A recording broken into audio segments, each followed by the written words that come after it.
जय हिंद फ्रेंड्स, स्वागत है आप सभी का हमारे यूट्यूब चैनल में। तो दोस्तों, आज अपन एक बहुत ही इंपॉर्टेंट टॉपिक के बारे में बात करेंगे। बहुत सारे भाइयों का डाउट था कि हम अपनी रैंक इम्प्रूव कैसे करें, अपना स्कोर कैसे इम्प्रूव करें। तो उसके बारे में आप डिटेल से बात करेंगे, तो आप वीडियो को अंदर जरूर देखना। अगर दोस्तों मैं फर्स्टली बात करूं कि आप अपनी रैंक और स्कोर कैसे इंप्रूव कर सकते हैं, तो उसके लिए आप दोस्तों एक बार सबसे पहले जब आप क्लास लो, जब भी आप मॉक टेस्ट लगाओ या फिर प्रैक्टिस करो, तो उससे पहले जो भी कॉन्सेप्ट हैं उनको अच्छे से रिवाइज कर लो। और सबसे पहले आपको टॉपिक वाइज फोकस करना है। जैसे मान लो मैं फिजिक्स पढ़ रहा हूँ या मैथ पढ़ रहा हूँ, इंग्लिश पढ़ रहा हूँ, तो सबसे पहले आप कोई भी टॉपिक उठाओ, उसको अच्छे से कॉन्सेप्ट पढ़ो, उसके क्वेश्चन लगाओ। मतलब जैसे मान लो मैंने कोई भी पहला फिजिक्स का टॉपिक उठा लिया, उसके बाद मैंने उसको अच्छे अच्छे से कॉन्सेप्ट पढ़ने हैं, उसके बाद उसके क्वेश्चन लगाने हैं, उसके बाद उसका मॉक टेस्ट लगाना है। इस तरीके से अच्छे से कॉन्सेप्ट पढ़ो और उसके बाद उसकी प्रैक्टिस करो, या फिर लाइव प्रैक्टिस करो या मॉक टेस्ट लगाओ। इस तरीके से आप करोगे तो आपको मतलब बेसिक से तैयार होगा। तो इस तरीके से आपको मैथ के मान लो चैप्टर वाइज कॉन्सेप्ट क्लियर करने हैं अच्छे से, जिससे आपका क्या होगा, पूरा एक बार मतलब बेस अच्छे से बनेगा, तो आपका ऑल ओवर स्कोर ही बढ़ जाएगा। तो आपको अच्छे से टॉपिक वाइज कॉन्सेप्ट क्लियर करने हैं। आपको इंग्लिश के लिए जैसे मान लो ओके भाई, इंग्लिश के लिए ओके इंपॉर्टेंट पार्ट है, तो ओके की प्रैक्टिस करो। और जैसे मान लो बहुत सारे भाई बोलते हैं हमारा ओके मतलब मॉक टेस्ट है उसमें स्कोर नहीं हो रहा, तो स्कोर के लिए क्या करना है मेनली, जैसे मान लो देखो ये उसमें मॉक टेस्ट में नंबर कहाँ कट रहे हैं। फिर जैसे मान लो आप देखा यहाँ पे ओके में नंबर कट रहे हैं, तो आप देखो जैसे मान लो ओके के लिए सिनोनिम एंटोनिम हो गया, उन पे काम करो। ओके की क्लास लो, उसको लिख लिख के रिवाइज करो। उसके बाद जो भी मिस स्पेल्ड वर्ड है, आप कोई बुक से पढ़ लो या फिर कहीं से पढ़ के उस पर काम करो। और अपनी ग्रामर के टॉपिक वाइज पे काम करो। जैसे मान लो फिक्स मैंने बताया था एक वीडियो में कि नरेशन पैसिव इनका प्रीपोजिशन इनका लगभग फिक्स क्वेश्चन आता है, तो उस चीज पे काम करो अच्छे से। और मैथ के अंदर भी मैंने कुछ इंपॉर्टेंट टॉपिक पे वीडियो बनाई थी, आप वो देख भी सकते हैं। और मैथ के अंदर थोड़ा कैलकुलेशन मिस्टेक कम करें, मैथ में अच्छे टॉपिक पे काम करें। और फिजिक्स में जैसे मान लो कई भाई के न्यूमेरिकल गलत हो जाते हैं, कईयों को थ्योरी में प्रॉब्लम आती है। इस तरीके से टॉपिक वाइज भी अच्छे से काम करो। और ऑल ओवर मतलब जैसे मान लो किसी को लगता है कि मेरा ये चैप्टर वीक है, तो उसको मान लो उसका कॉन्सेप्ट पढ़ लिया, फिर उसके बुक से या फिर कहीं से क्वेश्चन लगा लिए, उसके बाद आपका जो ओवरऑल स्कोर वो बढ़ेगा। और आपकी जो भी मान लो आप जहां से मॉक टेस्ट लगाते हो उसमें आपकी रैंक अच्छी आएगी, और उसका आपका जो भी उसके अंदर आपका स्कोर है वो भी इम्प्रूव होगा। जैसे मान लो शुरू में जब तैयारी की थी, तो मेरे को ऐसा लगता था अपनी रैंक कैसे इंप्रूव होगी, क्योंकि आपको भी ऐसा लगता होगा सिलेबस कितना बड़ा है, ये पढ़ लूंगा वो भूल जाऊंगा। ऐसा ही मेरे साथ होता था। तो उसके बाद मैंने अच्छे से चैप्टर वाइज कॉन्सेप्ट क्लियर किए। मेरे भी शुरू में मॉक में ऑल ओवर अगर मॉक की बात करूं 60 जो 70 नंबर का होता है, तो उसके अंदर तो मेरे 30-40 नंबर आते थे। और जो ये टॉपिक वाइज होते हैं उनके अंदर मेरा स्कोर बहुत कम रहता था। तो उससे ऐसा लगता कि मैंने मतलब ऑल ओवर सिलेबस कैसे कंप्लीट करूंगा। तो आपको उसके लिए बेसिक से पढ़ना पड़ेगा, अच्छे से कॉन्सेप्ट क्लियर करो और चैप्टर वाइज में अच्छा स्कोर करो। उसको अच्छे से मतलब जो भी अपना उसको क्लियर करोगे, तो आपका जब पूरा मॉक टेस्ट लगाओगे आप 25 नंबर का या इंग्लिश का 20 नंबर का, तो उसमें आपको उसका रिजल्ट दिखेगा। तो पहले से नहीं कि जैसे मान लो बहुत सारे भाई हैं उनने भी सिलेबस पढ़ा ही नहीं है, उनने बहुत सारे चैप्टर छोड़ रखे हैं, फिर वो इंग्लिश का मॉक टेस्ट लगाते हैं फुल और फिजिक्स का फुल मॉक टेस्ट लगाते हैं, फिर उनका स्कोर नहीं आता। फिर उनको ऐसा लगता है यार मेरा तो स्कोर नहीं आ रहा।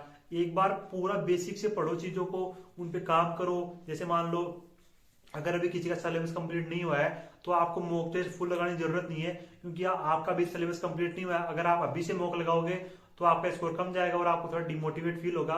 और जिस भाई ने अभी सिलेबस कंप्लीट कर लिया है वो मॉक लगा सकता है, उसका मुझे लगता है कि अच्छा स्कोर आ रहा होगा। टेक्स्ट बुक मान लो, प्रिस का मान लो, कहीं से भी आपको फुल मॉक टेस्ट मिल रहे हैं, तो उस पर आप लगा रहे हो तो आपका अच्छा स्कोर आ रहा होगा। और जिसका भी सिलेबस कंप्लीट नहीं हुआ है वो एक दो बार लगा के चेक कर सकते हो। पर आप डेली लगाओगे या फिर 3-4 दिन से भी लगाओगे, तो आपका सिलेबस तो कंप्लीट हुआ नहीं है। और आप अगर मॉक लगाओ इसमें अच्छा स्कोर जाएगा नहीं, तो आपको थोड़ा डिमोटिवेट फील होगा। उसके लिए आपको एक बार चैप्टर वाइज अच्छे से पढ़ना है, सारे चैप्टर कॉन्सेप्ट क्लियर करो। और ऐसा नहीं है कि बहुत सारे भाई बोलते हैं हमें कुछ इंपॉर्टेंट चैप्टर बता दो, वहां से कर लेंगे हमारा सिलेक्शन हो जाएगा। आपको पूरा सिलेबस पढ़ना है, क्योंकि अगर आपको अच्छा स्कोर एग्जाम में करना है, क्योंकि एग्जाम आपको पता है 7 दिन चलता है, तो उसके अंदर से लगभग सभी चैप्टर से क्वेश्चन घूम जाते हैं। तो आपको सभी चैप्टर पे अच्छे से काम करना है, सभी चैप्टर को पढ़ना है। और फिर आप अगर ऑल ओवर मॉक लगाओगे तो उसमें भी आपका अच्छा स्कोर जाएगा। और इंग्लिश के लिए भी आप थोड़ा वोकेब पे काम करो, वोकेब को सभी में बहुत प्रॉब्लम रहती है, तो वोकेब को भी आप काम कर सकते हो। और पेसेज के लिए आप मैंने बताया था कि पेसेज के लिए आप क्या करो, कोई भी 10-12 पेसेज उठाओ। और पेसेज का क्या एक फिक्स मेथड है कि पेसेज का क्वेश्चन पढ़ो, उसके बाद उसको एनालिसिस करो पेसेज के अंदर, और फिर उसका आंसर फाइंड करो। यही पेसेज का मेथड है। और ग्रामर भी इंग्लिश के अंदर नॉर्मली है, तो ग्रामर को आप चैप्टर वाइज कर लो। फिर आप जब फुल मॉक टेस्ट लगाओगे तो इंग्लिश के अंदर क्या है, ग्रामर 10 नंबर की आती है। बहुत सारे भाई पूरी ग्रामर पढ़ लेते हैं, उन्होंने मिस स्पेल्ड वर्ड नहीं पढ़े, उन्होंने जो है वन वर्ड ये नहीं पढ़े, तो वहां उनके नंबर कट जाते हैं। फिर लगता है अपने नंबर कट खा रहे हैं, उन्होंने पेसेज की प्रैक्टिस नहीं करी इंग्लिश में, इसलिए उनके 12-13 नंबर आ जाते हैं। तो हर चीज पे काम करोगे, क्योंकि इंग्लिश का आधा पार्ट तो ग्रामर का है, आधा जो भी अपना कॉम्प्रीहेंशन वो के इनका है। और अगर बात करूं मैथ की, तो मैथ के अंदर भी यही है, मैथ के अंदर ही आपको सारे टॉप चैप्टर अच्छे से पढ़ने हैं, क्योंकि बहुत सारे चैप्टर क्वेश्चन तो मान लो सबसे आते हैं लगभग तो, पर बहुत सारे चैप्टर से नहीं आते, कई बार किसी चैप्टर में आ जाते हैं, किसी में नहीं आते। पर जैसे मान लो मोस्ट इंपोर्टेंट चैप्टर, जैसे मान लो इंटीग्रेशन हो गया, डिफरेंशिएशन हो गया और ट्रिग्नोमेट्री हो गया, इनसे लगभग क्वेश्चन आती हैं। तो इनको आपको सबसे पहले अच्छे से काम करना है। इनके लगभग 2-3-3-4 क्वेश्चन आ जाते हैं लगभग, तो उन पे अच्छे से काम करो कि इनका क्वेश्चन मेरा गलत नहीं होना चाहिए, इस तरीके से काम करो। ऐसे आप फिजिक्स को ले लो, फिजिक्स के अंदर आप न्यूमेरिकल पे काम करो, और फिर थ्योरी जो बेसिस क्वेश्चन है उन पे काम करो, क्योंकि थ्योरी वाले क्वेश्चन फिजिक्स में बहुत ज्यादा फंसाते हैं, तो उन पे काम करो।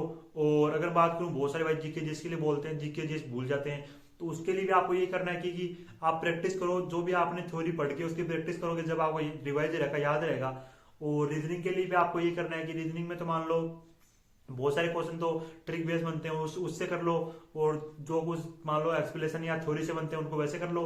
और रीजनिंग और जो अपनी जनरल मैथ है उसके लिए भी आपको पहले चैप्टर कॉन्सेप्ट पढ़ना है, फिर उसकी प्रैक्टिस करोगे। जनरल मैथ की प्रैक्टिस पे डिपेंड करती है, थोड़ी आपकी कैलकुलेशन अच्छी होनी चाहिए। जैसे मान लो आपको क्यूब हो गए, स्क्वायर हो गए, ये याद होने चाहिए आपको, मतलब अच्छे से कैलकुलेशन मिस्टेक नहीं होनी चाहिए, क्योंकि जनरल मैथ में कैलकुलेशन मैन होती है। और इस तरीके से मतलब आपको अच्छे से मॉक लगाना है, और जब भी आप फिर फुल मॉक लगाओगे तो आपका स्कोर बहुत अच्छा जाएगा। इस तरीके से आपको मॉक पे काम करना है, और इसी तरीके से आप स्कोर बढ़ा सकते हो। और मैंने टाइम मैनेजमेंट वीडियो बना दी है, वैसे वो देख सकते हो आप, मैंने कल ही टाइम मैनेजमेंट वीडियो डाली थी, वो भी आप देख सकते हो, उससे भी आपको खूब हेल्प मिलेगी। और अगर आप और भी कोई डाउट है पढ़ाई से रिलेटेड, या फिर आपके जो भी फेस टू से रिलेटेड, मैंने फेस टू पे वीडियो बना रखी है, मैं और बना दूंगा उससे रिलेटेड, तो आप कमेंट कर सकते हो, मैं आपके जो भी डाउट है वो क्लियर करने की कोशिश करूंगा। चैनल को सब्सक्राइब कर देना और वीडियो को लाइक कर देना। ये जो भी मान लो आपके फ्रेंड्स हैं उनको शेयर कर सकते हो भाई को सपोर्ट करने के लिए। जय हिंद फ्रेंड्स, थैंक यू।